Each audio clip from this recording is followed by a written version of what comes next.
Hello, and welcome back everyone to yet more games from the CLGLE League. Get a Lagoon game coming up for you. Silver Phoenix versus Departure Esports T2. I am currently here by myself, so we'll see how this goes. Um, Hopefully it won't go too badly. Silver Phoenix currently sitting on one draw. Same with Departure Esports T2, so important for both of them here to try and pick up that series win, get some more points on the board, and make sure they can end up in the top 4 and go through to the playoffs, and as well as near the top of the table as possible to go through to those playoffs, get those playoff spots. We are currently waiting for the teams to get into the lobby. We're waiting on 3 players. I'm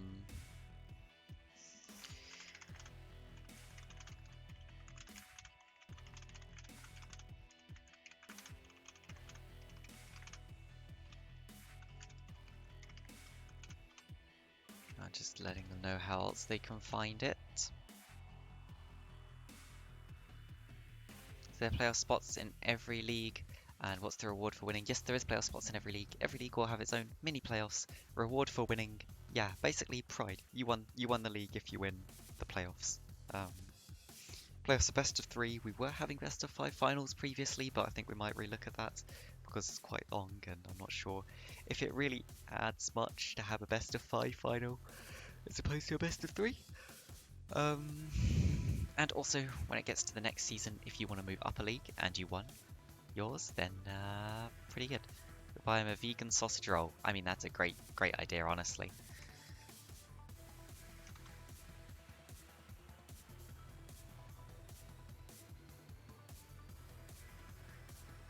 So it looks like we are just waiting on 2 members, one from each team, so it's not like we're waiting for a specific team here. Actually quite nice you tried one a while ago. They are, I agree with you, Hampy. Vegan sausage rolls, you know, it's not the same as a normal sausage roll, but they are fairly nice in their own right.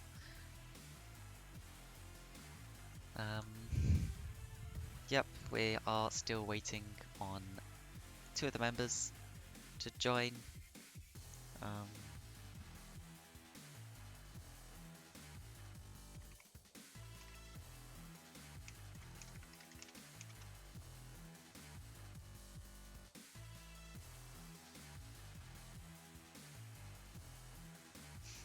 Hopefully I did not spell that password wrong, or we will have to remake the lobby, which won't be great.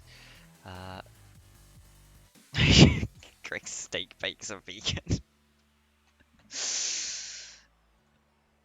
Yeah,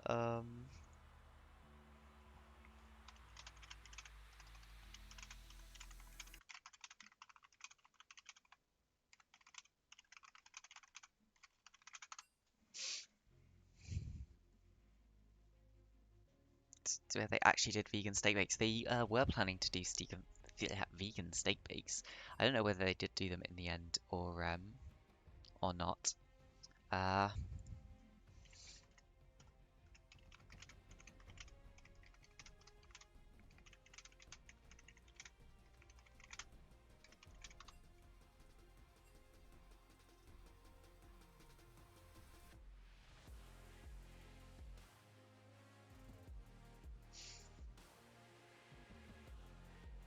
I do notice we have quite a few invites still going out there.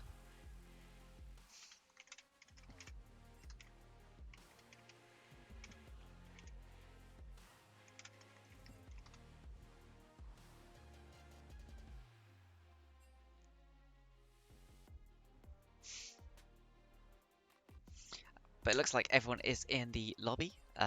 So what we can do is throw down our links for the draft, and then we'll get straight into it. That's SPX link. This one is DET2's link. And then we also have our spectator link, which, I mean, they don't really need, but if one of them wants to go to, any of them want to go to spectator rather than their own, so that they just watch the draft and don't necessarily lock things in, that's fine.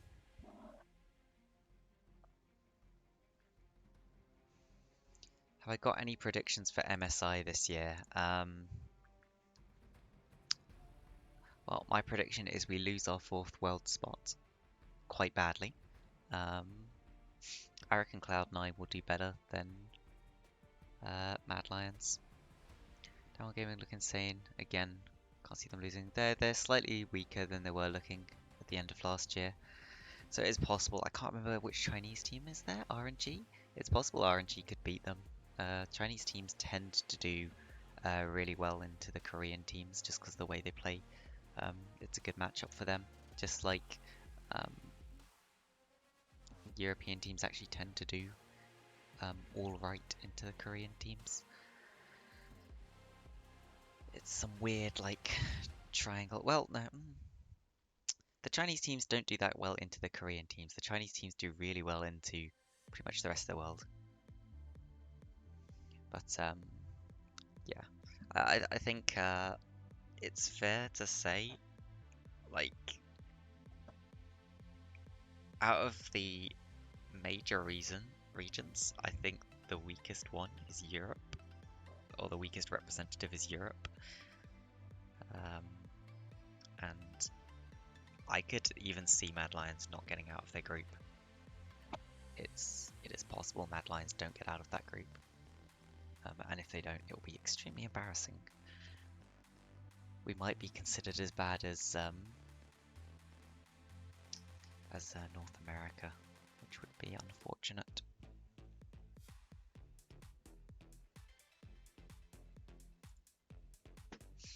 Pretty much the only way as well that we managed to keep our 4th world spot is if Mad Lions win the entire thing, because China did better than Europe overall at Worlds. So Mad Lions need to do way better than China. If China get knocked out in the group stage somehow, somehow the Oceanic region wins against them and China gets knocked out at the group stage, we actually stand a chance, because then Korea will win the whole thing and all we have to do is place well enough that we're better than Cloud9 basically, and we should get the 4th world spot back, but I can't see that happening. So you'd then need possibly the weakest team that's sent there to somehow beat the Chinese team twice. It just does not look likely at all. Well, depends how El Yoya performs on stage. Kazi also needs to actually step up, or their bot lane's just gonna get shit on every single game. Like, you can get away with it kind of into the European bot lanes, like, but yeah. There we go. Anyway, we are going into the draft now. So we get to talk a little bit about these teams. SPX are banning out the Ezreal. They're getting rid of that really safe pick in the bot lane. Ezreal's quite a strong pick right now. He can flex into whichever build he needs. If he really is stomping lane, he can go Triforce, become utterly unstoppable, or he can opt into going for that Essence Reaver if he's not doing so well in lane. The much cheaper buy, get into those item power spikes a lot quicker, so that he is still useful throughout the game. We see Riven banned out in return, as well as the Hecarim against SPX. SPX banning out the Jarvan. I've not looked too much into either of these teams. Oh, they're hovering the Kench, the Atomica special. Not allowed to play it in these games, not at all. We will not be unbenching the Kench today. He is securely on the bench. And it looks like Nunu might be the final ban coming out of DET2. Be interesting to see who SPX decide to prioritize here.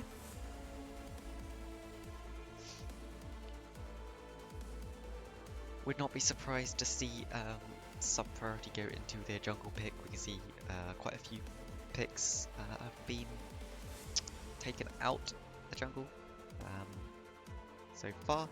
Echo is a big pick up for their mid laner though. I think Echo is his most played champion in the mid lane. Definitely one of his most comfortable champions to be on. A little surprising though that it would get picked up first, completely blind.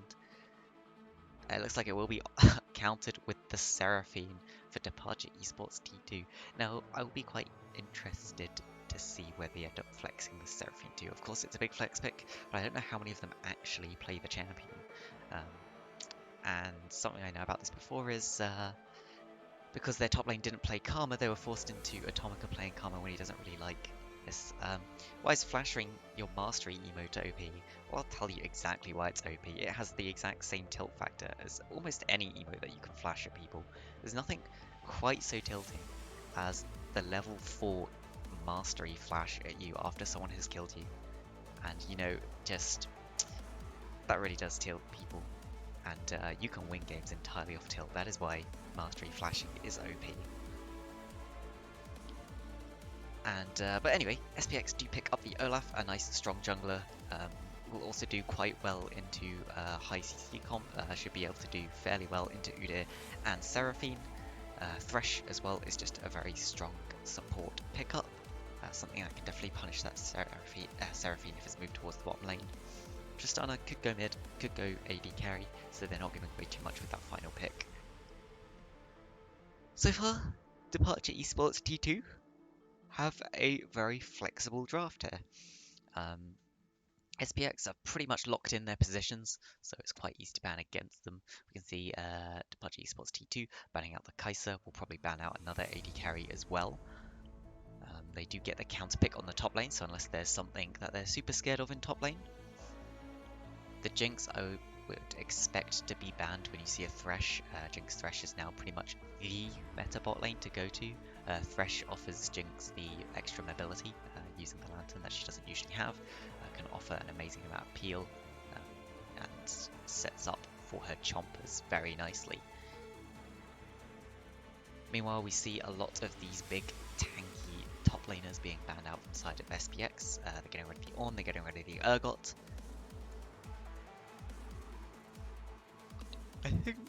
I think they just want to get rid of the blind pickable top laners really.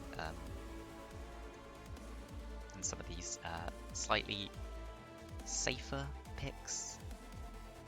Rel being flashed up, so that is almost certainly a Rel support, very strong champion. Does pretty much lock in the Seraphine and Tristana into being flexed between mid and AD carry. Of course, you can't be entirely sure which one goes there where, but I would expect the Tristana to be bot lane and the Seraphine to be mid lane. If you have it the other way around, then you've got an entire magic damage bot lane, which is not the most useful thing. Samira I find quite a strange pick here. I mean, pick comfort over your meta, but yeah, Samira's a champion that wants to be jumping in, and DET2 haven't really drafted a team comp that you super want to be jumping into the middle. Volibear is just a very strong pick up in that top lane that you can pick up blind. Of course, there's some champions that would be very meta going into this Volibear. You could pick the Gnar just to bully him out. That would be quite a good pickup if it is played. It wouldn't give them too much frontline though. DET2, they have some decent frontline, but not too much right now. And with just the Udyr and the Rel, they have some time, of course, to think about what they're going to lock in last. But I would expect it to be something. It's a full frontline tank Scion. The one problem that I do see coming out from the side of Departure Esports T2 right now is their comp kinda lacks a little bit in damage.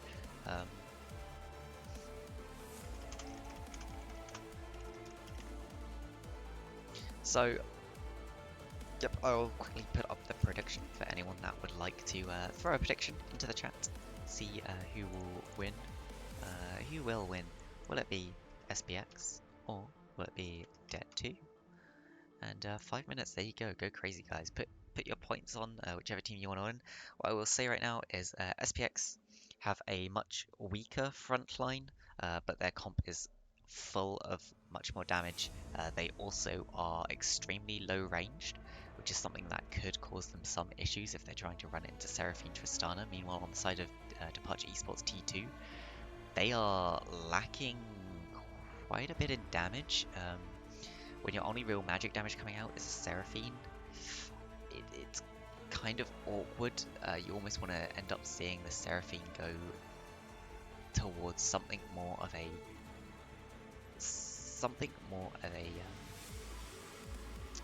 magic damage build, it does actually look like we will have the Seraphine bot lane and the Tristana mid.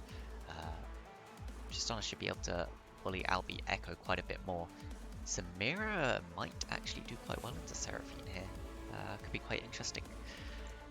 Tristana, though, is the main damage source for Departure Esports T2.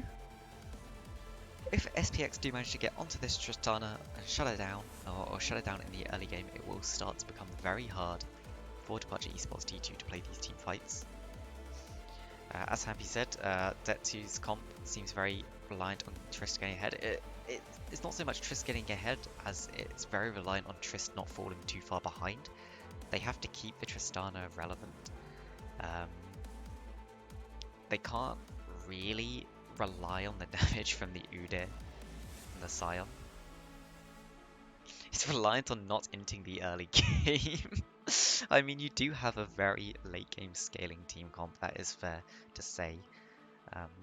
But there we go.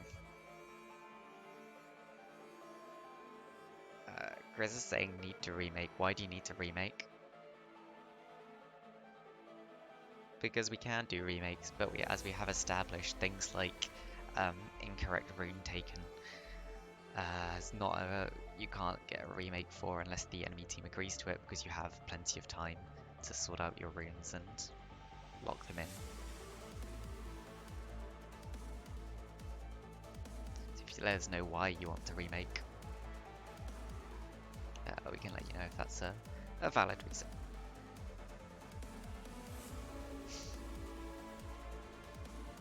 So one good point is that Tristana will actually be able to bully out the Echo very early.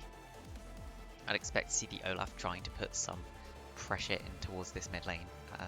Try and force that Tristana behind, make it very hard for Departure Esports T2 to really play this game.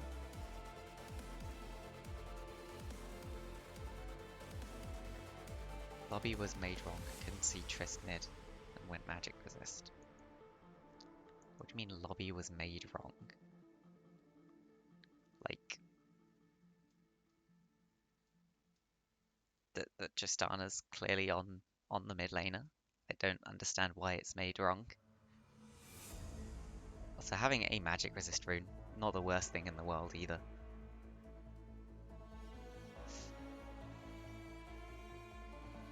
It's not really a reason for remake.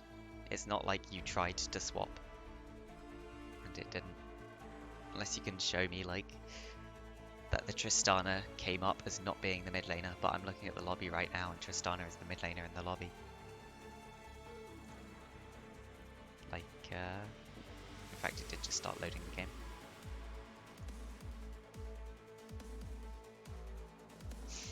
Yeah, you'll find, like, especially with competitive games, that they won't remake the lobby if someone has an incorrect rune.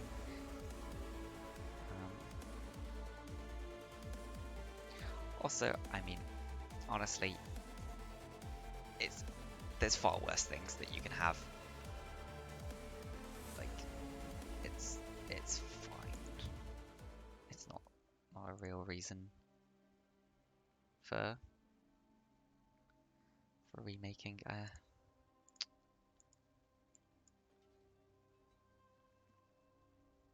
believe Tristana's E does do magic damage. No, it's just the explosions that do magic damage. I assume we'll probably be seeing a pause coming out soon then, if they think that their remake's needed. Welcome to Summoner's Rift.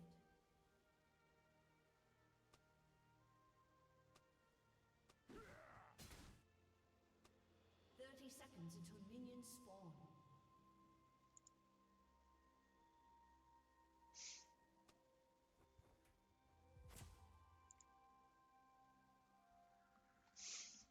Like, for future reference, if anything does happen, like that, just screenshot it. Minions have spawned.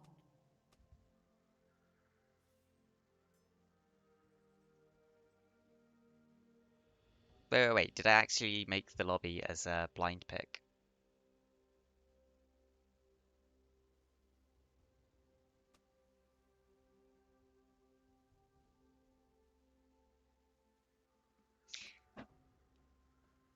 Okay, if I made the lobby as blind pick, that is my fault, and probably should be a reset, but I did not notice.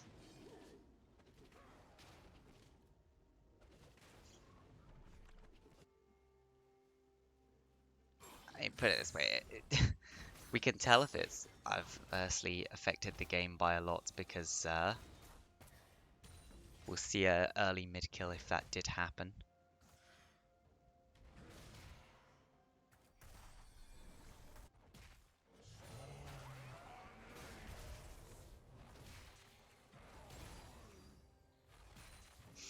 Anyway, it's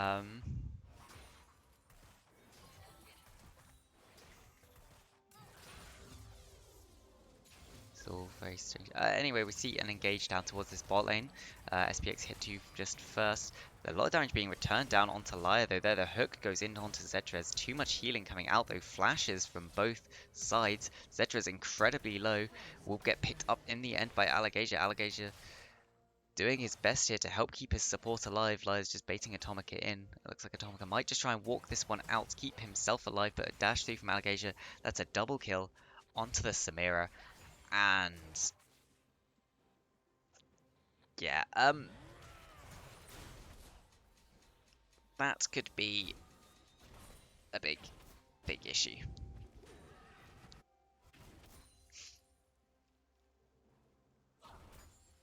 Again,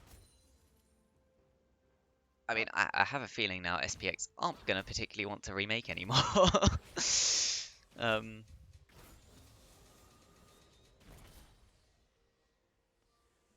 but yeah, the lane was always gonna be hard for Echo. I wouldn't really expect there to be much difference here. It is 2 early kills onto the Samira. We can see she's already coming back with that Vamp Scepter. Lots of control was being picked up from either side. Atomic has found Santoyu in this river. However, that is the level 2 Rel against the level 4 Olaf. Looks like Olaf is just going to try and ghost it out, but Santoyu is just waits a little bit too long. I think he was trying to bait there, but wasn't realizing it was going to take a little while longer for his Samira and Thresh to get there to back him up. That's a kill traded back, goes onto the Rel, so definitely not the champion that you really want that kill on. But overall, it does just about even up this gold differential. So a lot of gold difference there in that mid lane, as we'd expect. Neon has actually gone for an early back on the volley there, picked up a Cull wanting to get himself more of the scaling aspect to the game. Meanwhile, I think the bot lane of SPX here might just be trying to wait for the double buffs to wear off of the Rel before trying another engage.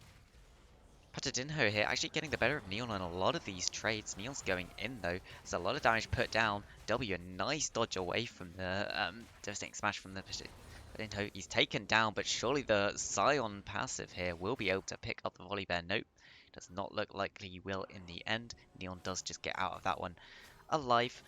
Has to be very careful. Patadinho does have teleport up. Could potentially try and use that teleport to come back in.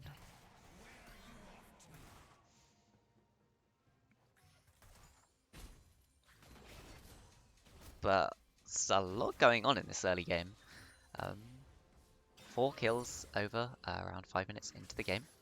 3 in favor of SPX right now. They're definitely doing better. Hook's not quite long enough from Lyre there. They're trying to put what damage they can down onto Zedrez V4. I am just going to call him Zedrez V4 because that is the league name he is using.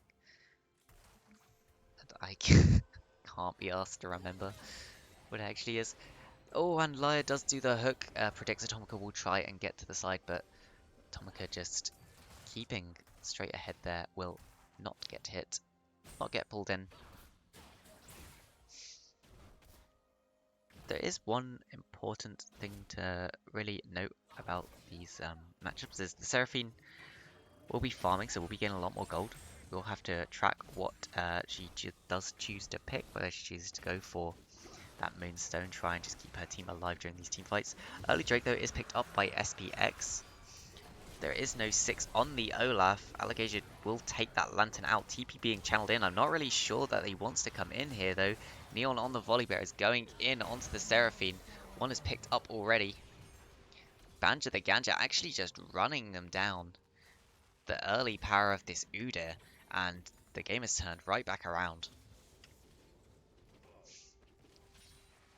We now see a gold advantage for the side of Departure Esports T2, and honestly, a bit of a disaster TP there from the Volibear. Meanwhile, Grizz is just farming up as best he can in this mid lane, wants to get more towards some of those assassin items before really attempting anything, maybe waiting for his Olaf to come in. There isn't much CC in this mid lane though, so it will be hard to get any sort of meaningful kill. But trade going down, a nice trade. Grizz gets onto Eroxian there, taking about half of the Tristana's health away. One more of those and can definitely attempt to get a kill. Ping's coming down onto the mid lane. Fresh is roaming up. Had the red trinket on. An engage comes out here from Grizz. He's doing what damage he can. He does just ult back out. Eroxian trying to flash away. Flash into Flay. It looks like they're going to give the kill to Grizz. That's a kill onto the Echo. That should make the mid lane matchup a lot easier for him. Santoyu, though, just walking in. The stun comes through. There's the Scion train. Misses everyone, but it looks like he's gone to Grizz in the back line. This Echo is not tanky at all. Will end up going down. Lantern out from Laya does get Santoyu to safety. The hook coming out, just they're kiting and peeling really well, keeping Grizz alive. No health, no mana as he walks out through that top lane. Slight win there for the side of SPX.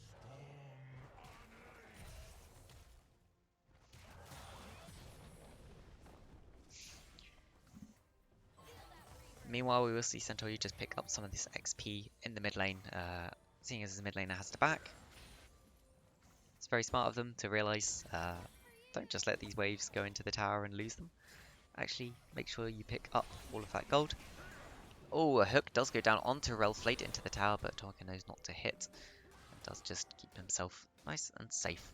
Meanwhile, Eroxian has been in this bottom lane with Alligator. It does have the 2-level lead.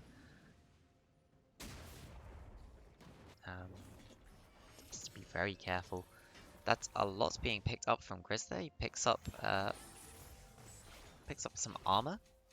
Early armor from the Seeker's Arm Guard and the Hextech Alternator, which is a really good item for these assassins. It's, I think, about 120 magic damage on hit, on your first hit for every 40 or so seconds. So, really good for just bursting people out.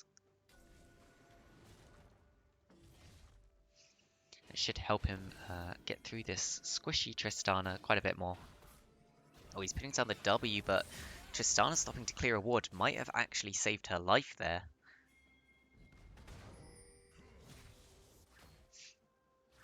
If you're Grizz there, you just say, oh, unlucky. Could see a fight around the mid lane. Liars sitting in the bush here. Does go for the auto attack onto Atomica. They found Banja.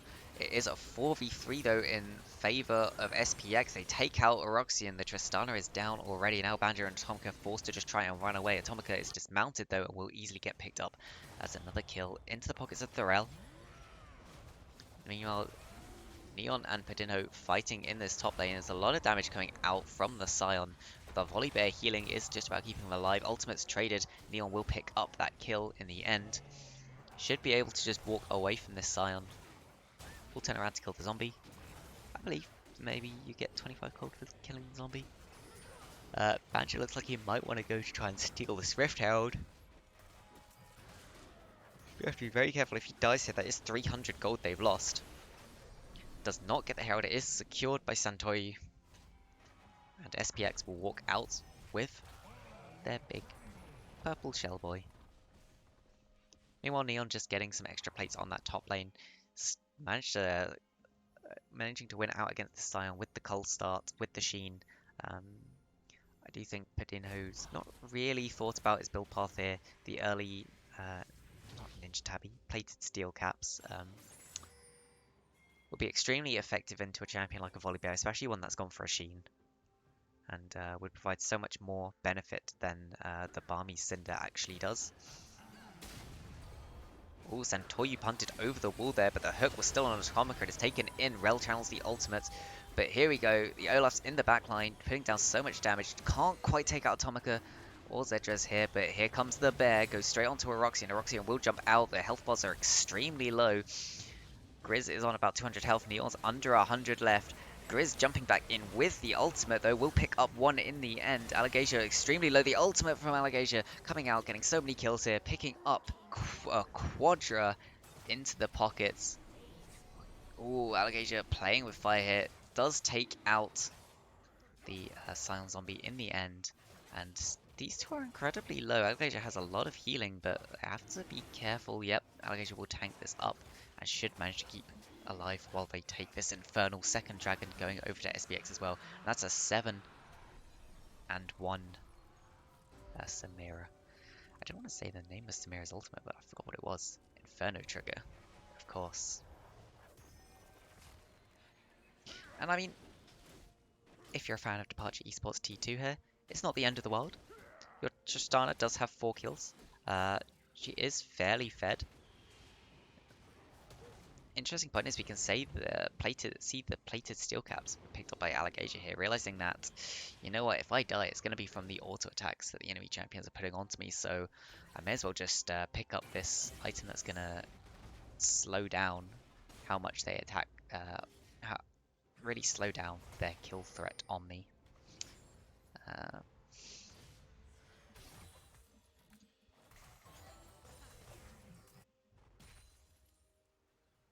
But yes,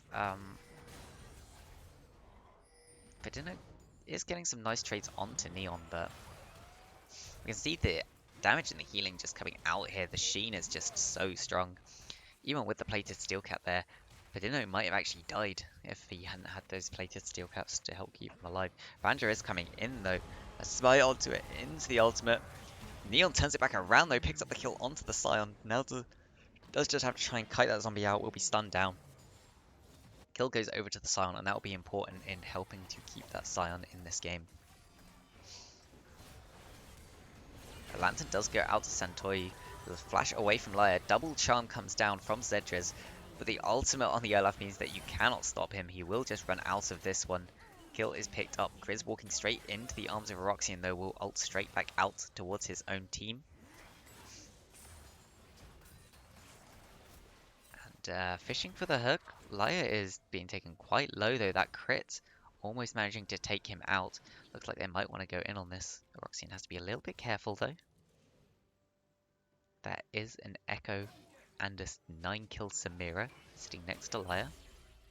The teleport coming in behind the Tristar. Doesn't look like she's noticed it quite yet. Will jump out in the end, flashing to get away.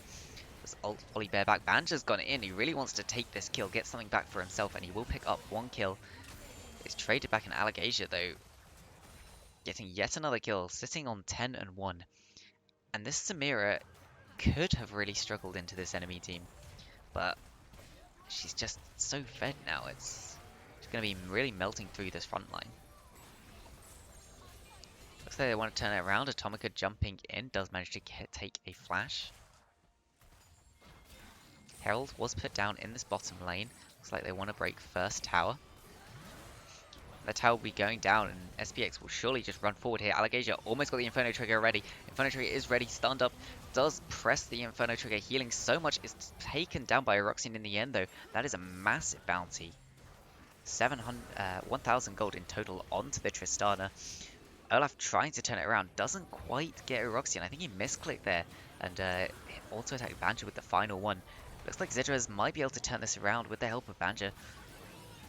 Grizz jumping back around, trying to go onto this Seraphine. Can't quite pick it up. So much damage coming out from that Udyr, though. And the ultimate from the Seraphine was used really long ago at the start of this series of events in bot lane. Does eventually come up. Nice sidestep from Lyre there to make sure he doesn't get hit by the knock up. Will could just be able to walk this one out to his own turret.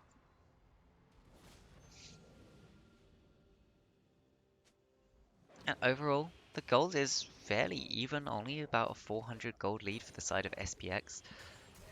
But their gold is thrown around the team quite a bit more. Um,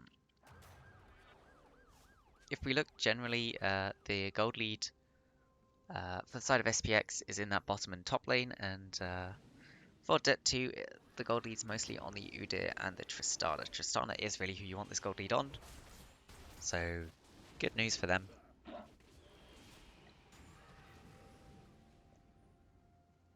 Of course, the bad news for them is the Soul is coming up soon. SPX managed to get those 2 early Drakes, and it is an Ocean Soul. They will be obligated into building that anti-heal.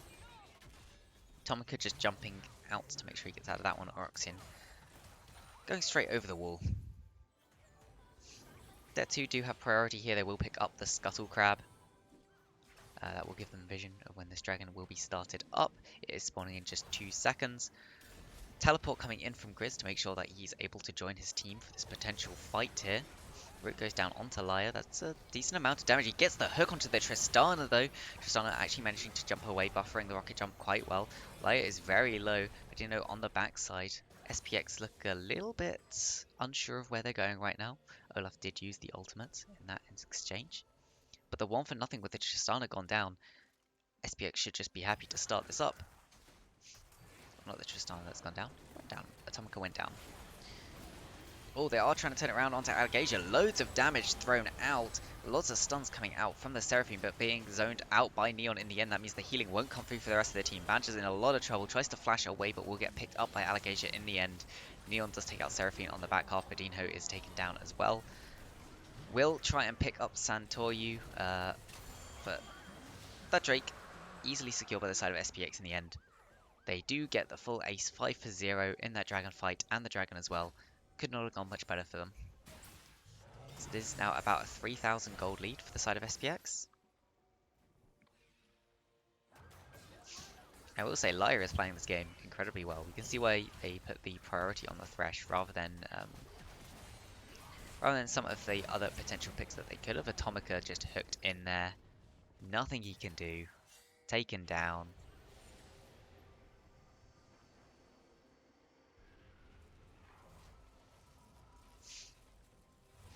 And there we go.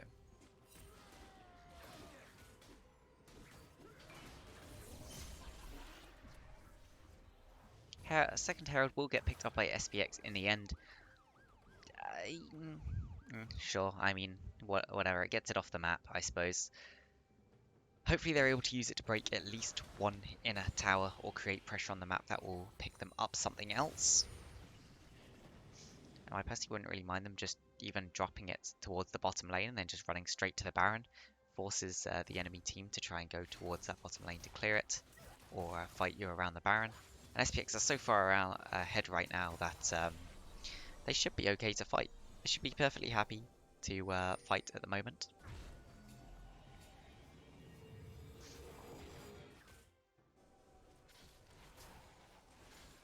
Lyre just fishing for the hook across the wall.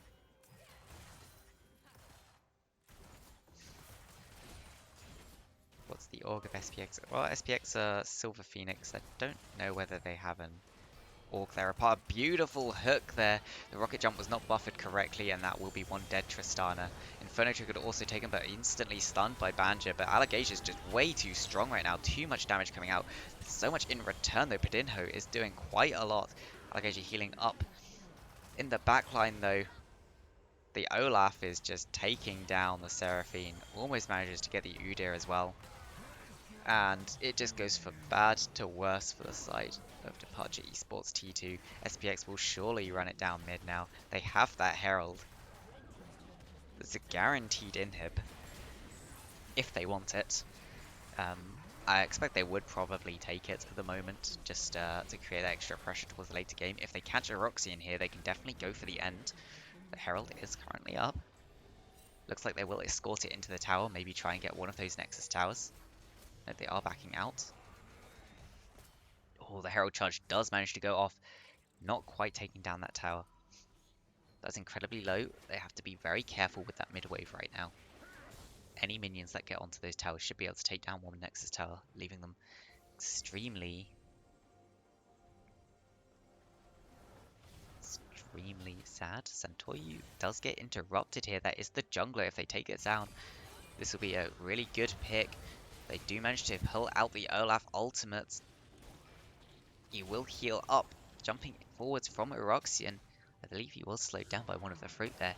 Taken down in the end. Ignite was refreshed on that Olaf and they turn instantly towards the Baron. This is big for Departure Esports. If they do manage to get this, then they can definitely do something. All SPX really have to do here is stall for the Samira to end through mid if they want. It looks like they are going for the full team fight 3v5. They've picked up one. Grizz, though, now doing what he can. Laya is tanking up most of them. Banjo goes a bit too far forward. Doesn't realize Allegasia is there. Allegasia can't quite pick one up, though.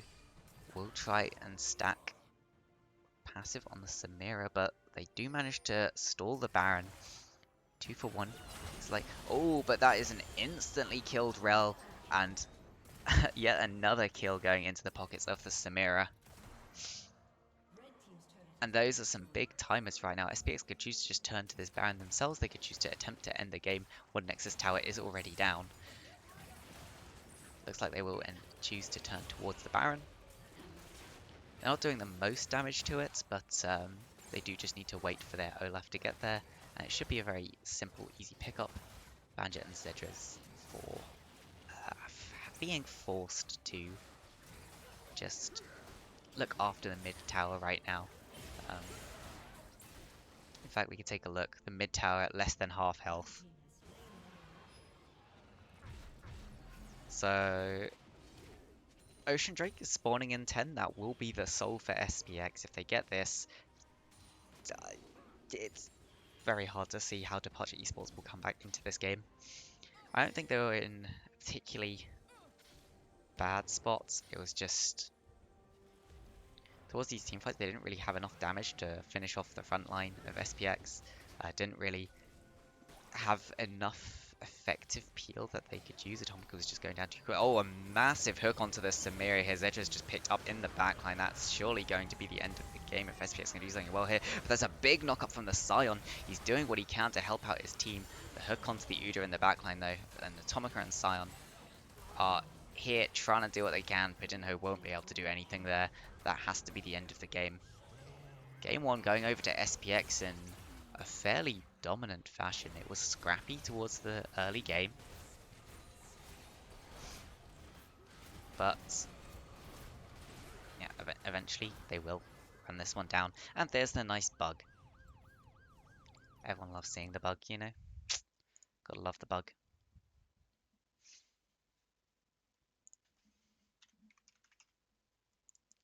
So I will just pay people out there. Not many people actually betting on SPX. Only 2 people, so big win there for whoever that was. In fact, can we see who it was? Team Taser and Krauser there, correctly predicting that SPX would win that game. That is game 1. That goes over to them. Let's just have a quick look through details. Anyone who loves stats can go and get those stats. If we look at graphs, yeah, the Samira just doing an amazing amount of damage there. I think you probably have to give the MVP to either Thresh or Samira in this game. We'll wait for the end of the series and just do an MVP vote then. Again, to both the teams, if they are listening right now, apologies if I screwed up that thing. Yes, you can see I actually have blind pick selected there, so I may have screwed that up. That might have been my bad. You know, it wouldn't be a Coral stream if I didn't mess up something. So there you go. Forgive me, teams. I am sorry. I'll make sure it's right this time.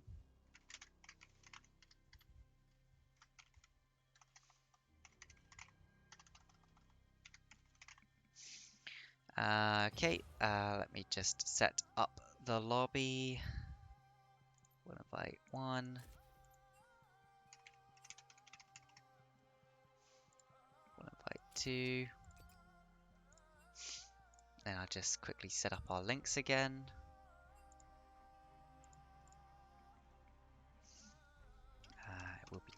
DET2 on the blue side this time and SPX on the red side.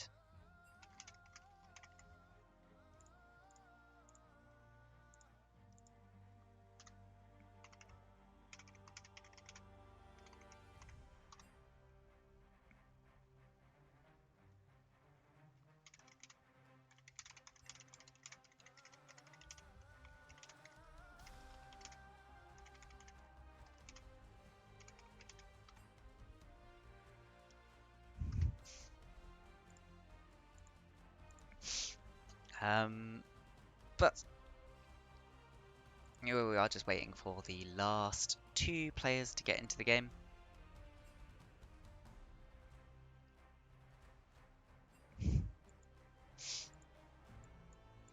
So this players actually seem they quite like doing the blind pick because they didn't have to worry about banning the wrong things out. And I mean, that would be all fine if it did mean you get to see who was locking in what champion and where they were going. But unfortunately, we can't quite do it like that. So, not the best thing to have. I will quickly just go onto the tool and such.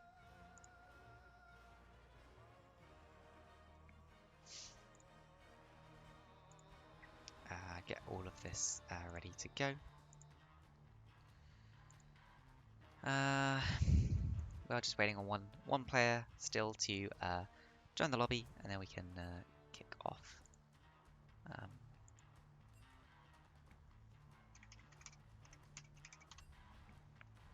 Kick that off.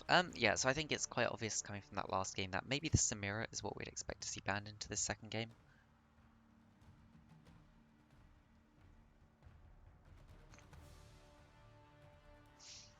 Also, for future reference, if there is a remake that you think there should be, and me fucking up the lobby, yeah, I would have let you remake that if I'd realised that you meant it was blind pick. But yeah, you can just pause the game when it starts and then come and let me know. And yeah, I didn't realise that you meant it was blind pick and not just you hadn't realised. Hadn't seen the Tristana mid or something. Also, just take a screenshot of it and post it straight into the Coral chat. You can't pause on blind though, can you not? Oh shit, there we go, it's so fucked.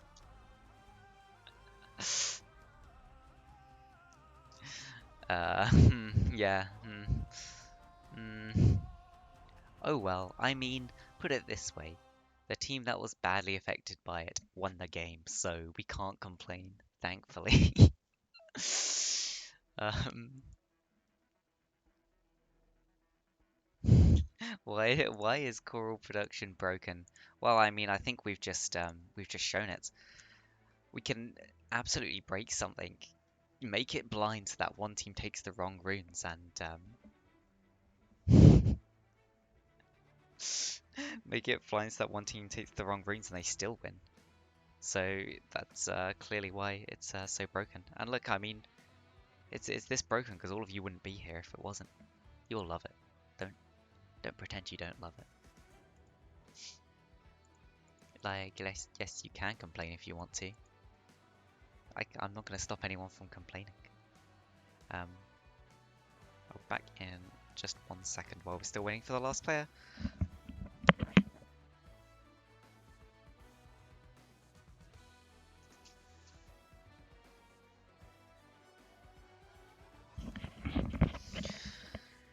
And yeah, it's been quite interesting. So far, SPX at least securing themselves the draw at the very least. Potentially the win. A win would put them equal with Team Cataclysm, which I believe are the team they drew with. Or did they draw with the ARAM mains? I can't remember. There's so many games, hard to keep track of exactly which ones are happening where. Yeah, Cataclysm. Yeah, I thought so. So that should be interesting going towards the final week or so. Being able to see if either of these teams will be able to pick up wins into Arcane Academy Flash. Arcane Academy Flash arguably having had the easier schedule so far. They've been against the teams which would be slightly lower ranked, just in terms of their overall levels, average team rank. So we'll have to see whether those dominating wins were just they are strong in their wins, or whether it's actually extremely good for these teams. And it looks like we do have the final person into the chat, so I am going to quickly throw these links to the two teams. And then they can start up whenever they're ready. I can go straight in. So I think you are lucky. I mean, slightly easier schedule doesn't necessarily mean lucky. Some people would want to get the harder games out of the way first. Know where you stand.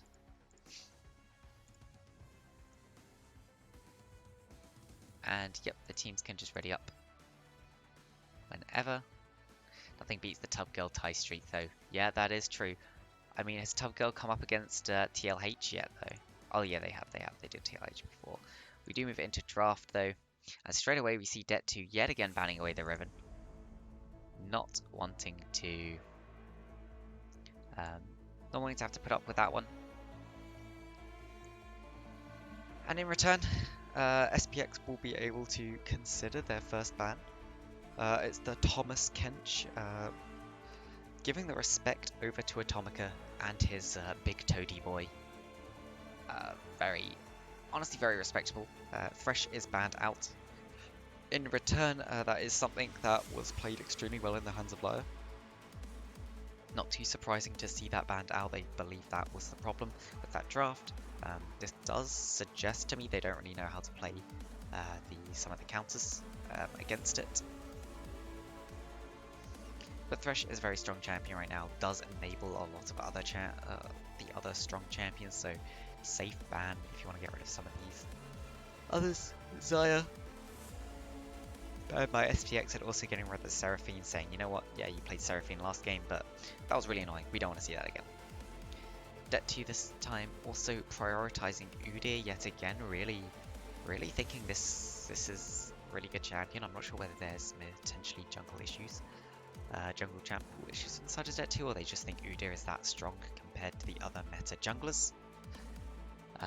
Meanwhile, SPX just picking up the Ezreal and the Echo in return. Some very sort of safe comfort picks. DET2 hovering the Kai'Sa. Kai'Sa, an extremely strong champion when these games get towards solo queue sort of style. And the last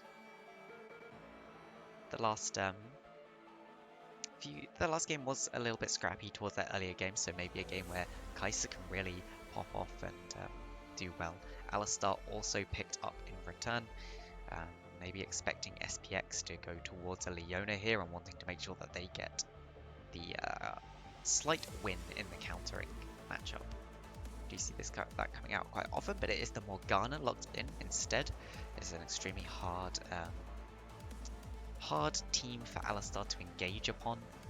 Ezreal can arcane shift out, Morgana can just use that black shield to stop one person. There is a slight minigame where Morgana has to make sure she has enough points in the black shield that it withstands the Alistar W. If not, then what happens is the Alistar W knocks out the shield, and then he's able to use his pulverize and knock them up straight after.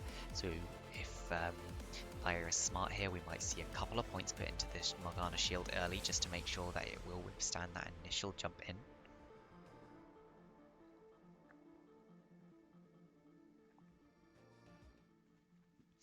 SPX here banning out the Ornn and the Urgot yet again. Volibear being banned out by DET2 this time, saying, you know what, we saw the Volibear last game. Our top lane didn't do so hot into it, let's just get rid of it. DET2 to consider their final ban here. I'll be quite interested to see whether it is a ban towards the top lane. Maybe a ban towards jungle or support as well, of course. We didn't say that Morgana could be a support Morgana. Not necessarily going to be Oh, there could be a jungle Morgana, not necessarily going to be support. And we will probably see these coming in soon. SPX considering what they want to lock in here. Do they want to give away where that Morgana is going? They will. It will be the support Morgana with the jungle Lilia. Of course, you can play lane Lilia. When Lilia first came out, I really enjoyed playing some top lane Lilia. I thought it was actually pretty decent. As long as you're in certain matchups, matchup where an enemy champion's not very bursty and has a dash, those are the ones which you really struggled into. You could build this sort of tank style and just hop around them, but almost certainly going to actually be that jungle Lilia. It means that Morgana goes into the support and they're saving the counter pick for their top lane. DET2 decide to lock in the Cho'Gath, just a very strong scaling top laner. Will be useful. Sorry, will be useful towards the later game, no matter what happens. And it is now just left up to DET2 to choose what they want in that mid lane. They are hovering the Orianna. Will opt into taking this Orianna into Echo matchup. I think the Tristana last game was okay for them, but here you go. Lilia has to have the worst accent in the game, a horrible attempt at a Scottish accent. The problem is, it's not so much wrong as it's overemphasized. It's like when people do the really posh English accent. Like, people do exist with accents close to that, but it's just not right. And if you know what Scottish accents sound like, it really gets on your nerves to hear it.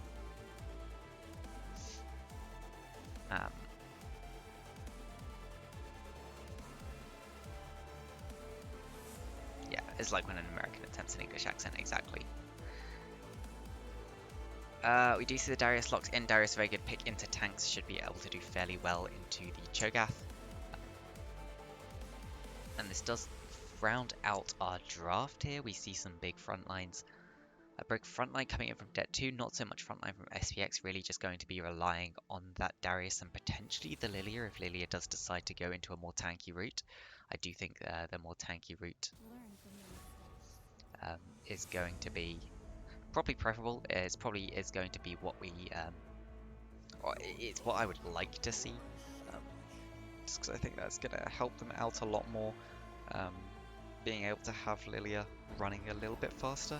So I'd love to see a Deadman's coming out, even second item, just for those the extra health, the extra armor, and move speed to help her get around, get to those fights, keep herself alive during the fights, and be able to actually frontline a little bit. Meanwhile, on the side of DET2, we have more damage coming out. This time, very strong, well-rounded fighting team comp inside of DET2, but not one that really wants to side lane. Darius should be able to win on the side lane versus the Cho'Gath, and we start to get a couple of items under their belt. And Echo will want to side lane on the other side of the map, so yeah, I'm definitely there. Let me throw out another prediction so that you guys can... Who cares about side lanes? You want to see Drake fights? Exactly. Most of that game came down to the fights, really, and skirmishes, not really the side lanes, so I think it's quite a smart draft coming out here. So I think it's the second draft. Just 2 minutes into this prediction, so that we don't get too far into the game. Just in case we have something strange. I'm surprised none of the teams have attempted to spell something in picks and bans yet with their bans, to be honest. Let's just see, we do see Tomica has his hands in the Alistar yet again, one of these engaged style champions that he does tend to like. Kai'Sa should be a fairly safe bot laner, so I would actually quite like to see a very roam heavy style from the Alistar. When you have a champion like Darius, you don't really want them to get ahead, and something like Echo, and there's when you've got Udyr in the jungle. Basically, The Udyr-Alistar combo is very dirty, and it would be great to see if they can team up towards this early game, really bully Lilia or potentially Darius or Echo and try and get behind. They shouldn't be able to do anything in the bot lane. Um, there really has to be a misplay from the side of SPX for anything to happen. But who knows? But here we go. Channel point predictions going out yet again. Last time there were only 2 people that bet on SPX, barely bet anything, won the entire pot. Yet again, most of the bets are going towards DET2 right now. So we'll have to wait and see whether that is how the game does go towards the later stages.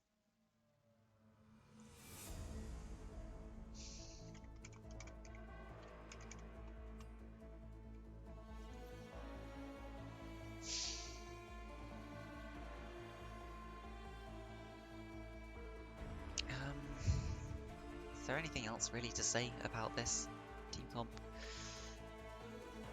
I mean, obviously DET2 have drafted entirely into this team fight style. SPX draft is kind of all over the place. In terms of straight up drafts, it's not great, but they can side lane very effectively. The champions are quite slippery and hard to catch. It should be quite hard to force them into these team fights. When SPX don't want to team fight, but of course that will wait to be seen.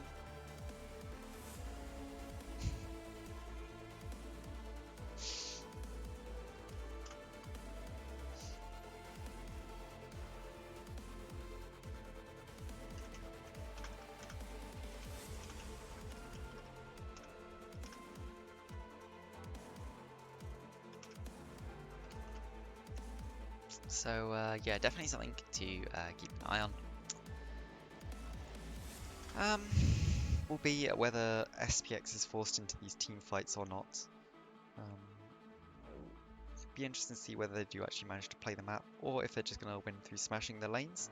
We saw last time Eroxium was generally winning the mid lane early on, but that started to turn around when we got into the later stage of the game and ganks started to come through. So it'd be interesting whether Eroxium is able to have the same presence with Orianna that there was with the Tristana. It's very unlikely, but you never know.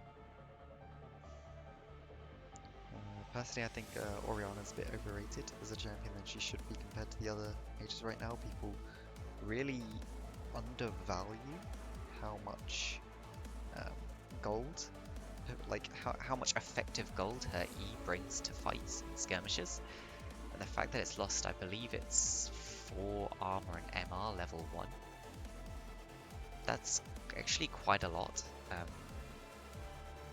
You can think of it as like 4 armor is about like 120 gold's worth or something. So with 1 point in her E, she's lost that. Add the MR that she's also lost, so potentially like 240 gold. Like getting close to a kill's worth of gold was just taken off of her for most of the stages of the game. And it's not the real reason why she was so strong. The real reason why she was so strong is it's so easy for her to proc that phase rush and get out of lane. Can't see, yep, that is true, because we're not actually into the game yet. Spectator does take an extremely long time to get into game. We are just waiting for the loading screen to go. Maybe I need like a load time or something. I need a better way to show that we're in waiting for load screen, I think.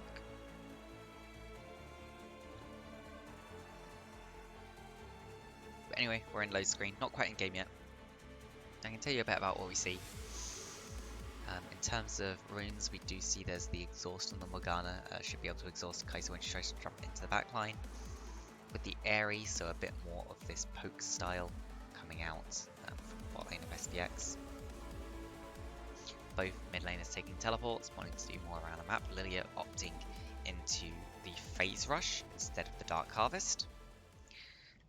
Wanting to get a bit more of that move speed. Like I mentioned, I quite like to see a dead man's early just because of the sheer amount of mood speed and tankiness it will provide the Lilia. So I would love to see that. Um, Phase Rush should help out quite a bit in kiting the Udyr, getting the Udyr off of her. Meanwhile, we do see the Ghost on the Darius to help him run down potentially that Cho'Gath or any of these other champions. Does mean that he doesn't have the teleports, but Grizz always has that teleport on the Echo to be able to go to the side lanes. Get something done there. In terms of starting buys, we don't see anything too unusual. We do see a red smite on Santoyu. A little bit unusual.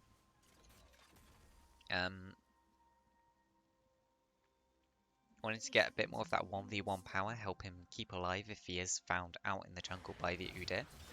A nice dark binding there going onto Atomica, and Atomica will just be picked up very quickly. First blood going into the pockets of Grizz. He will be able to go back, get a Doran's Ring, and that will make this mid lane a lot easier for him.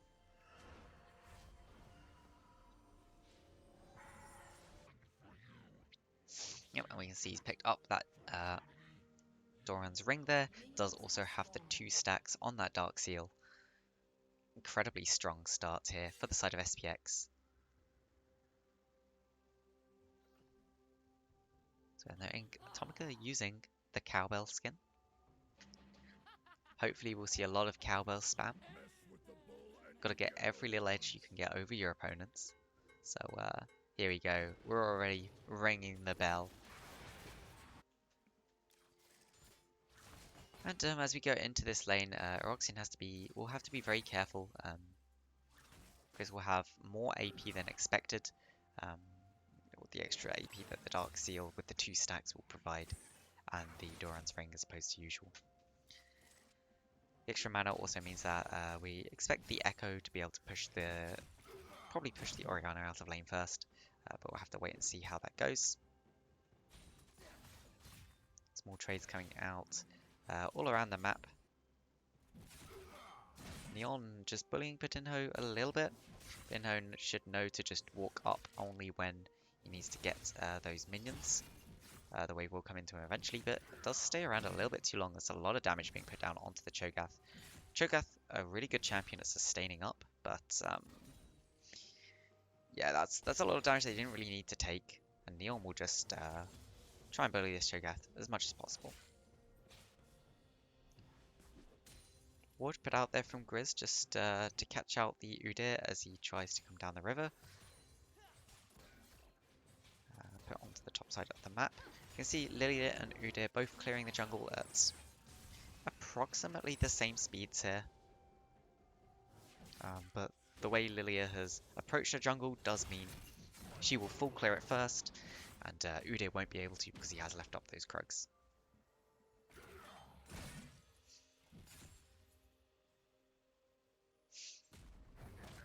Udyr will be able to be here for the Scuttle Crab spawning though, should be able to take that before Lilia is able to contest him.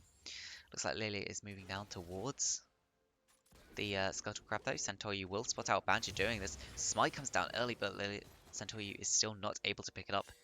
Banjo will be able to walk out of that with that Scuttle Crab. Dark Binding from Lyre goes down onto Atomica. Atomica only level 2 here. Takes over half health in damage. Overall, small wins for the side of SPX. That was a nice silence to stop Neon's Q on the Darius. No mana really left on this Darius right now. He's not really managed to get much of an advantage in this top lane. Looks like they might try and go for a dive onto Bedino though. He doesn't have mana. As long as Santoyu goes first, decides to tank this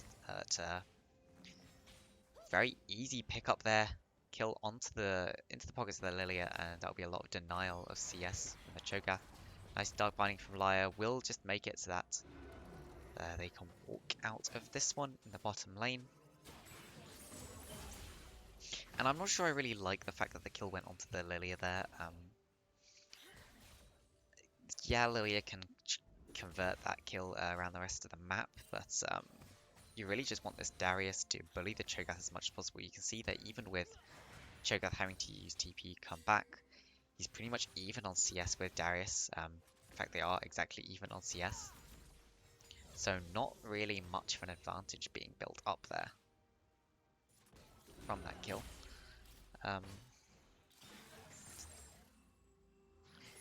In terms of the mid lane, Orianna's still farming slightly better than Grizz. This is to be expected, but definitely the extra Doran's ring will be helping Grizz quite a lot in this mid lane.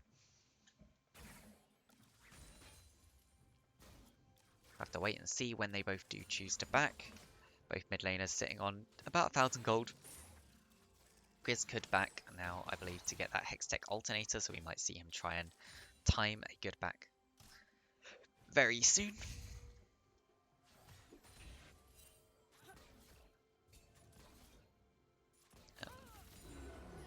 It's worth saying that Banja did manage to get the double scuttle crab, which is very strong.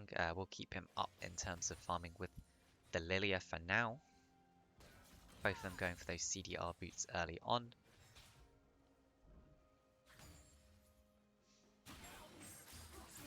Grizz with a nice trade onto a Roxy in there will proc the passive, but the auto attacks.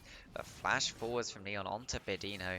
There is a flash still on the trigger. He's trying to get to the wall. Flashes away, but you can't flash away from the guillotine. It just comes down. Slams into the head of the Cho'Gath, and that is a kill onto Darius.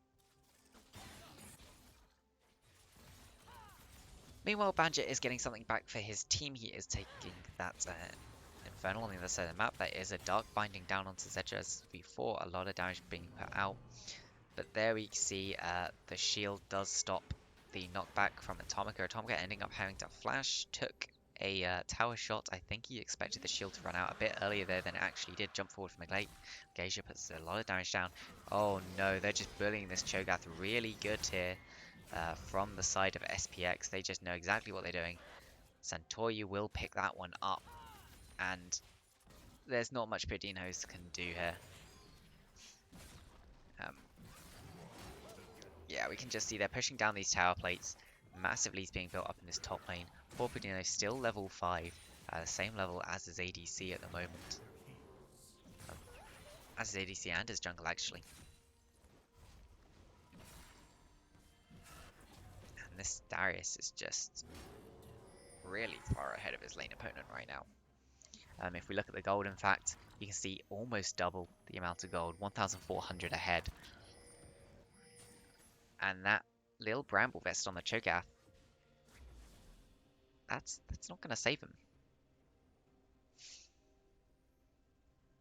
The Iron Spike Whip is the pick up by the Darius. It will help him clear the ways faster, push them in. I'm not so sure that it's the best snowball type of pickup here. Could probably pick something up to snowball the lane a little bit better, but Dino is trying to let the wave come towards him. Very good there. He does have 6. I think he should just chomp a minion. He needs the extra little bit of health he can get now. And it's completely fine. He's almost never going to be able to trade back and kill onto the Darius. Good silence timing there from Pedino as he's pulled back, but Neil's putting so much damage into him. He has the guillotine, and there's the early pickup. And that's why, on the Cho'Gath, people forget that you can just chomp minions for a while. You don't have to keep that ult. Every minion you chomp is worth about 200 gold. The way that's worked out is each chomp you make will get you 80 extra health. 80 is about half of 150, so it's about half of a ruby crystal. But Laia may have walked up a little bit too far. Citrus V4 just putting a lot of damage down into the Morgana.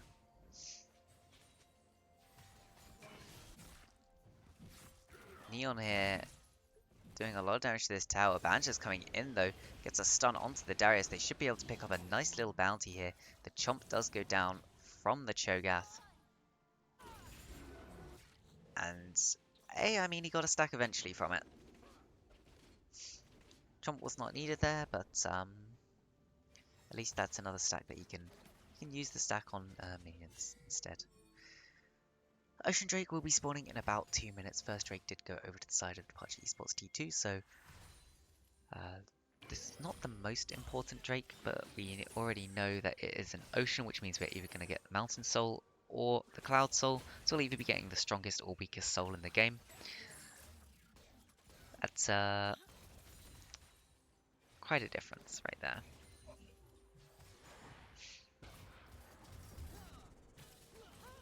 Okay, you're throwing a lot of damage back. Santoyu wanting to go for the lane gang there, but just being spotted out by the wards. We'll walk up and force this wave into the tower, or help to shove it into the tower. Get a little bit more pressure for his bot lane. The game's in a bit of a lull state right now, but it is a 2,500 gold advantage for the side of SPX at the moment. Moby Boots on the Alistar, but Atomica's not really left the lane yet. I'd love to see him try and roam up towards mid, or at least towards mid, or get with his jungler at some point. I always have to remember, if people have the Moby Boots, they should be trying to use them at every opportunity they really can. You just need to think to yourself, is the Morgana and Ezreal going to be able to tower dive my Kai'Sa? And realistically, together, they probably shouldn't be able to. A nice flash forwards from Atomica there does knock Alagasia back. He will use the Arcane Shift, but should just get picked up there. Nice amount of gold just being put into the pockets of the Kai'Sa. And Drake will be spawning in 30 seconds. If they want to get it back before the Drake spawns, teams are a little late to do so right now. Will be worth pointing out that Ezreal will be coming back with his full items. Looks like he will be going for that early Essence Fever. Realizes that he might be falling a little bit behind now. And, a little bit of anti-synergy there, but it doesn't matter in the end, as they will pick up that kill onto Eroxian. Atomica's in a lot of trouble here, doesn't have the flash, will just get rooted down. Who are they going to give that kill over to? It does go into the pockets of Santoy. A lot of kills on this Lilia.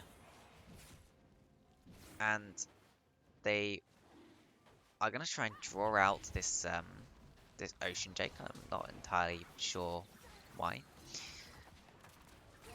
But, yeah, they had a ward on the other side of the walls. They could have seen if anyone was lurking around to try and steal it. There wasn't, so pull back wouldn't make much difference. Pedinho must be quite happy here. Big waves going into his pocket on the top side of the map. Denied. A lot of XP and gold being denied from the Darius. Looks like he will get 3 plates from that. We'll even up the gold just a little bit. Only about a 700 gold lead, so half that gold lead with the plays on the other side of the map, and you're quite happy to be the Cho'Gath in this situation. You managed to get back a lot of your tankiness.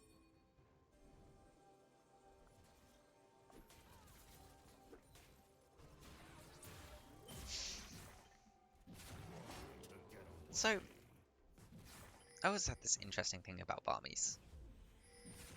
Oh, but it looks like we will have a fight onto Neon here, but trying to do what he can. The Ghost is popped. Lily is here to back up the Darius. Nice heal coming out, but meanwhile in the bottom side, Allegasia's just been caught out by Zedges V4. Neon going forwards does use the Noxian Guillotine, but I won't get anything out of it. Santoyu gonna get the double sleep here. That is the pickup onto the Darius. Santoyu will just try and run this one out, but he's so much damage. Tries to turn around. Very careful there. Pedinho knocked just out of the way by the blast cone. Cho'Gath could be in trouble. Dark Binding goes down. And that kill will be given over to the Echo.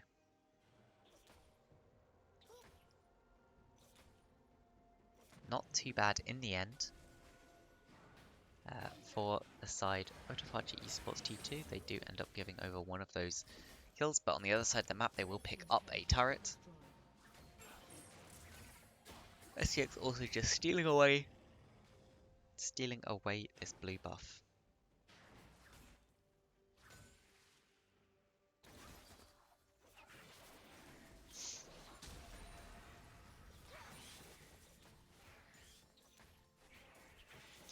And we are just back to a little bit of farming now until something else really happens. It will be the Cloud Drake, so we do have the weaker soul. Cloud Drake, of course, doesn't really mean anything if you're an Udyr or a champion that doesn't really want to be spamming your ult off cooldown. So, I mean, the champions that is really going to make a difference on here are Cho'Gath in this earlier game. he'll be able to use his ult a little bit more freely to try and get some more stacks. Orianna will love to have it up just a bit more often in these teamfights. Looks like they've caught out Santoyu in the jungle. The Black Shield will keep him alive a little bit longer. There's so much damage going down. Banjo will pick that up. A nice shutdown into the pockets of the Udyr. Allegasia trying to put what damage down he can. Morgana picked up on the backside. It's an absolute disaster for SPX. They're left to just try and run out of this. That's 3 kills going over to Departure Esports T2. And yeah, they're just getting these extra pickups,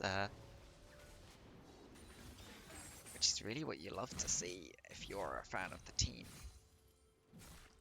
Neon, though, is just doing so well to pressure the opposite side of the map. We can see Verdinho really struggling, not really managing to get much done. His job right now is just clear waves, try and scale up as best as possible. Before everything was going on, I was going to have a little talk about Barmy Cinder. The thing that people don't really know, but we are seeing Neons potentially being caught out here. Atomica using the flash to make sure they're able to get that kill after messing up the Alistar combo just a little bit.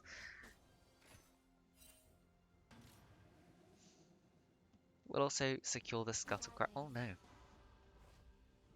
Red side secures the Scuttle Grab. I didn't even notice how that was done. As everyone knows, the most important objective in the game, Scuttle Grab. Looks like SPX want to fight over this. It is only second Herald, really not worth dying over.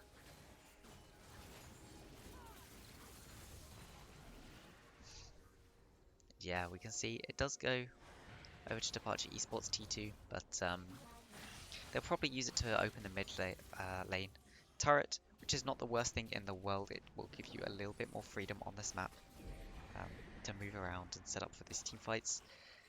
Now, this is only the second Drake. I wouldn't expect SPX to try and fight this one unless they really feel like they win the team fight. That's the triple knock-up, amazing pullback.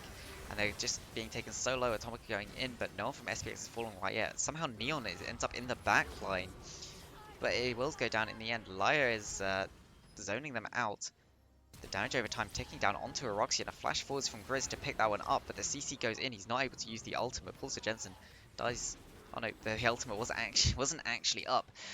Banjo being taken incredibly low is taken down by the arcane shot. SPX are winning the team fight. Dark Binding goes down. It's just Zedra's 3-4 left alive, and there's not much he's going to be able to do, and SPX will be able to pick up this dragon in the end.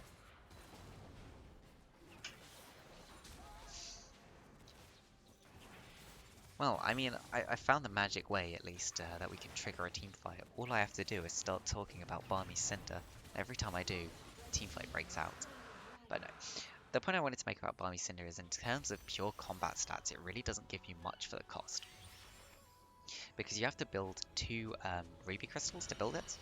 2 Ruby Crystals, of course, will add up to 300 health. If we look at the item, we can see it gives you 300 health. And you also have to pay, I believe it's another 300 on top to convert it into the Barmy Cinder, which will just increase the damage over time around you. And when Barmy Cinder is the only item you have, it really doesn't add that much damage over time around you. Generally, you're better off just picking up like a cloth armor for the moment if you want to become more tanky. When you're someone like a jungler, of course, that damage over time is extremely important because the damage over time really speeds up your clear. But when you're a laner, it can work against you. Oftentimes, if you're not adept at handling it, you will lose out on minions because the little DOT will push them just into the thresholds where the tower is able to one-shot them, and you're not able to yourself. The SPX really trying to do these side lanes as best they can.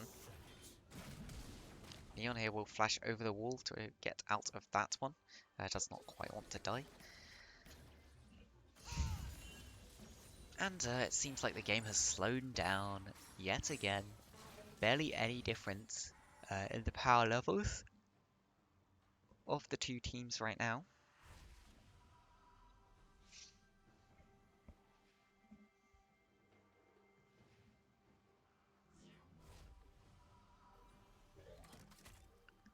The thing I do notice is it does look like Lilia is going to be going more of the damage route, will not be building frontline. You can see Fiendish Codex has been picked up,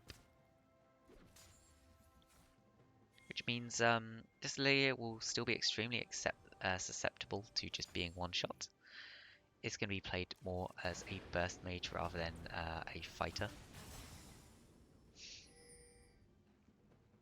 Ezreal as well is currently hitting some of his item spikes, has that Essence Reaver, so will be at one of his stronger points of the game, or like power spikes, I guess you could say. Will be building towards that Mana Moon next. Be quite a while until he gets the next true spike.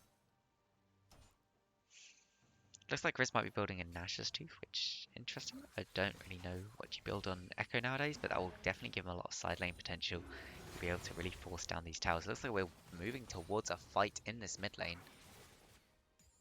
Just take the camera.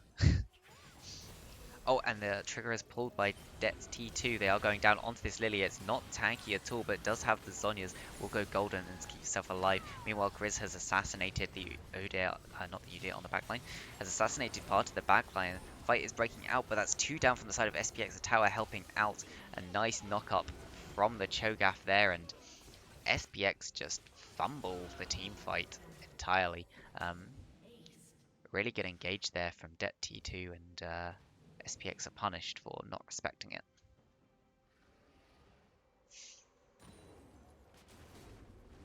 They will start up the Baron. There is no feast, but if they want to keep it long enough, they can potentially just give Cho'Gath yet another stack. If we want to have a check on Cho'Gath's stacks right now, he is sitting at 5. You know, a respectable number of stacks. Could be a lot worse. TP actually coming in. Looks like SPX want to potentially fight this one. Don't want to just give up this Baron for free. They don't have any wards in just yet. As Grizz jumps in, the Ezreal ultimate is used. That's so much damage going down. 2 kills already. Eroxian will try and do what he can. Looks like the Baron will be stopped in the end. Well played from SPX, but they have just started it up themselves. They don't have their jungler, so this is extremely... well, they do have their jungler. It's a bit risky, though. Zedra's coming in on the side. The ultimate's thrown down, pulling one in. Neon's doing what he can. Somehow misses Kai'Sa with that pull. Perdino is just having a massive fight up towards the top side, trying to get onto Lyre. Damage over time, though, will slowly tick down the Cho'Gath. And more just massive fights coming out, and Eroxian picked up there by Algasia on the backside. And this might be one of the bloodiest games we have seen. What is that? 35 kills in 22 minutes. We're constantly seeing these teams fight, and bounties being picked up for either side. In terms of gold, it's almost perfectly even. The only thing we can really say right now is that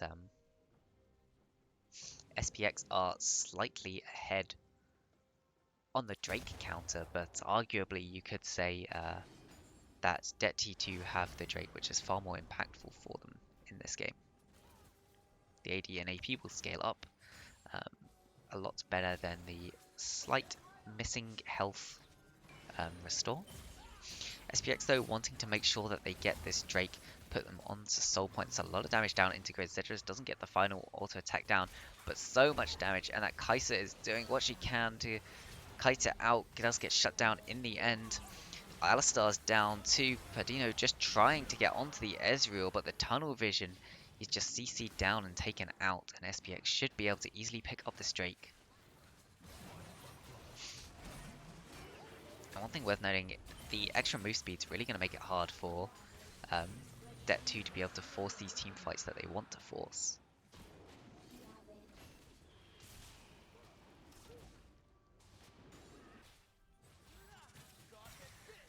SPX moving into this bot lane will pick up that outer tower.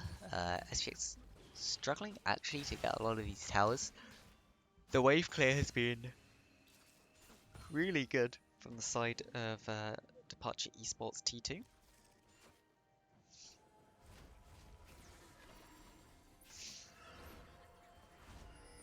It looks like we will be waiting for a potential Baron take by one of the two teams.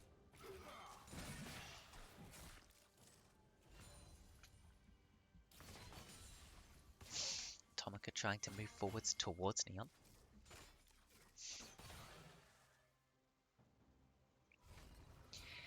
However, we got a little lull state yet again as the two teams go back to buy their items, scale up a little bit more. We do see the Zhonya's was the pick up by the Lilia in the end, so we'll get a little bit more tanky. Neon's going in for a small trade in this mid lane. Zedra's before almost immediately heals back up. Neon won't be quite as lucky. Ooh, Ezreal ultimate tags onto the Kai'Sa, doing so much damage. There's the tick down. About a third health left on the Kai'Sa. Will try and channel that back timer. If SPX cotton onto this, they could attempt to start up a Baron and force the team fight while Kai'Sa is not there. Kai'Sa is the big damage threat. But SPX seem to be just content to work through this mid lane turret. Know that, you know what, the way to win the games is turrets. Baron is just a way to get that. Lots of damage being thrown down into the Cho'Gath right now. He's not taken down in the end, still just tanky enough to live. And the Kai'Sa may be back, but swapping out so that the Cho'Gath has to back in return. We can see the Orianna ball is waiting. Atomika's moving around the back, might be looking to try and punt someone into the tower, get an easy kill here. But that's not really where he wants to be. Does get the engage, but he's surely just going to be taken down. The ultimate's thrown out from Orianna, not able to really take anyone down. Morgana's a little bit low, but we'll just stand back. Neil's somehow into the back line, doing so much damage. Grizz there as well to take one down. Roxy and Pedino lost. You left alive to try and defend. Alligator just throwing so much damage in. Orianna, though, quite fed right now. Has finished 2 items. A lot of magic pen.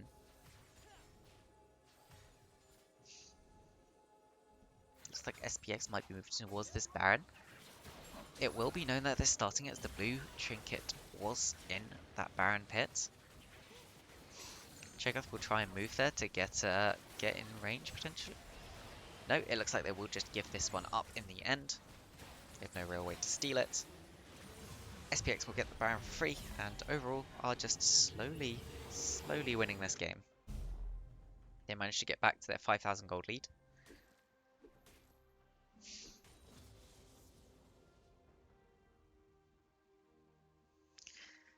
And it's just Drakes. It's just Cloud Drakes that the real advantage is on, but so far it seems that's all they really need.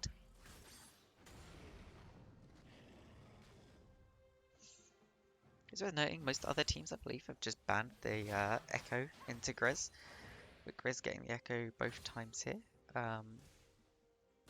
Maybe contributing a bit to the performance. He has been playing it very well, not fallen too far behind in either game, and shown up in these later game fights, jumping onto the backline, helping get those assassinations. Red team's turret has been destroyed. Baron was taken by SPX. They're not quite using it effectively yet. Looks like they now might be pushing both mid and bot lane at the same time. Darius choosing to do Scuttle Crab for some reason. Now SPX are just tagging damage onto these towers in both mid and bot lane. Looks like they're trying to go onto the Darius, but I'm not sure they really want to. That's not the priority target here. But Banshee is going for the engage in the mid lane. They see Echo down bot. Is just easily kited out. So much damage from the Ezreal ultimate.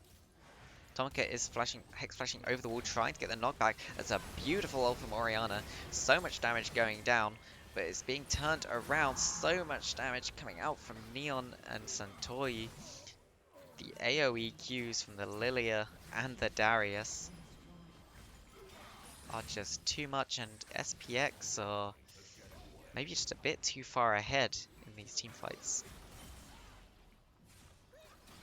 Yeah, we can see Santoyi did end up picking that dead bounce up in the end, getting that extra bit of move speed, the extra bit of tankiness to keep alive through these engages. And SPX are walking towards these final Nexus towers. Looks like they want to end the game right here. It is a potential 4v2. 10 seconds have to be bought by Banjo and Pedino. They are going down onto the Darius right now. That's 1 taken down, 3 left on the side of SPX. They're going on to Santoyi, that's 2 down. Alligator and Grizz are doing what they can. They probably can't end at this point, but trying to get out the tag goes onto Alligator, but no jump from Zedges before. Pedino flashing forward. SPX not quite able to end the game there. Drake is up, so potentially this could be This could be the soul denied by Departure Esports D2. They have to be careful here. If their backs are stopped and Grizz is able to TP into the minion wave, push it into the base, something could come out here. Allegasia is just happy to try and 1v5, but doesn't really have the move speed to get away with that. They find the Morgana, but Laya is able to just back out of that one.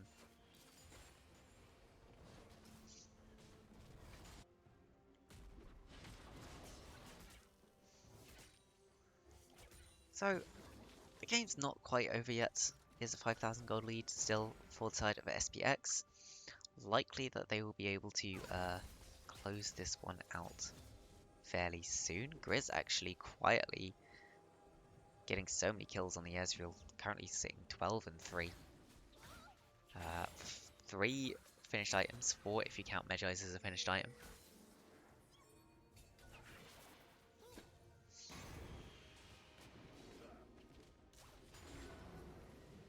And just back to our nice little farming lull state.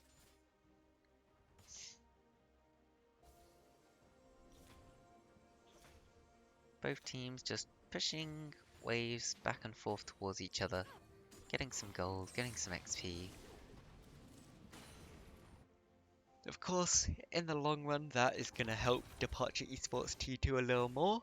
Since they have an inhib down, they will be getting the extra golden experience from those minions.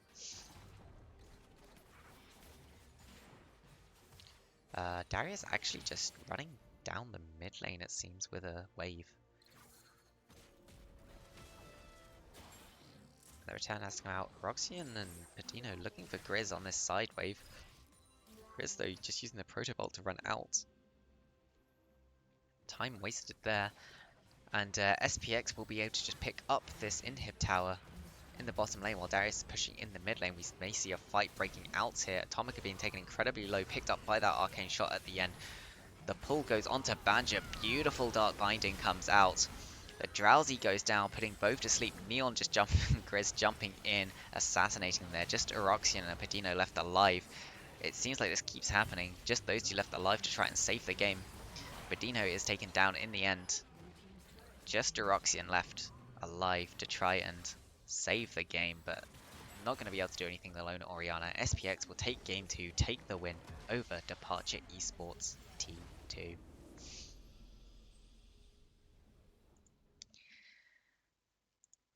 And, you know, I'm not going to call it a clean 2-0. It was a 2-0.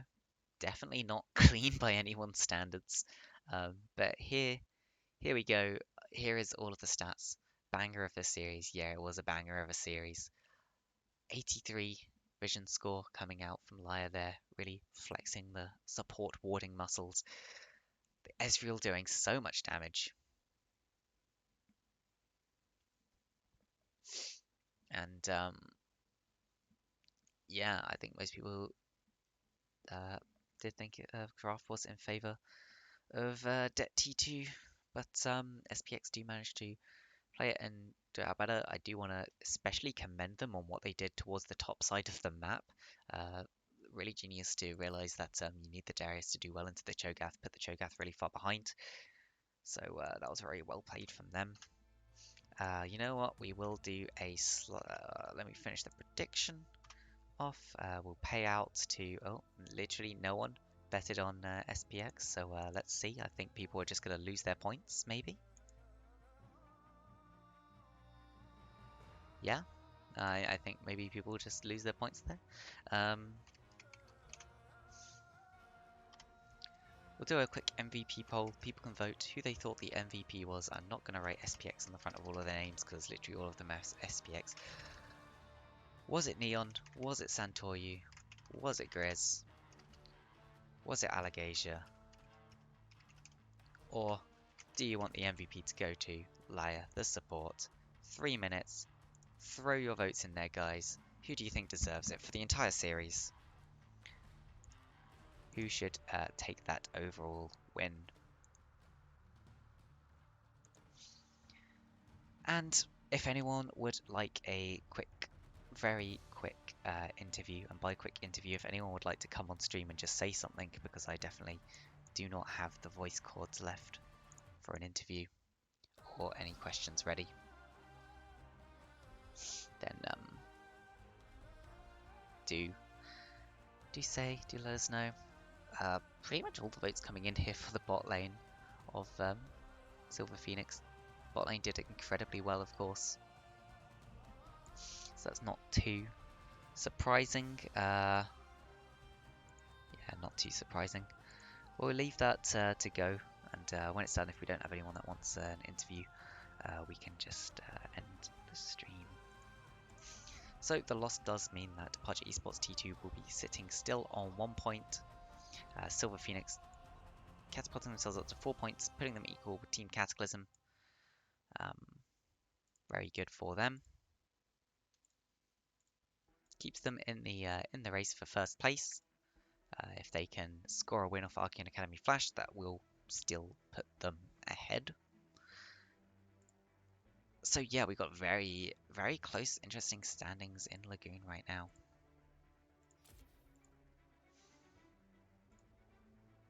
Blair saying he thinks it's a joint bot lane MVP. Well, bot lane has taken 100% of the votes. You know, only half the people have voted, but we'll leave it and wait for a little bit more. Maybe some people will vote still. I was gonna say we'll end it early, but you know what? Let's wait and see. Who knows? It just gives me a chance to update the scores in the meantime everywhere. Silver Phoenix DET2, here it is. 2-0.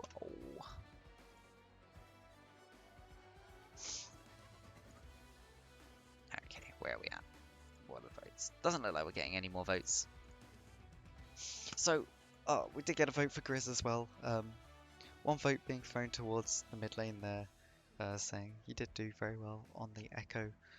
Both times, of course, had the wrong defensive rune in game 1, so well played him not to tilt in that.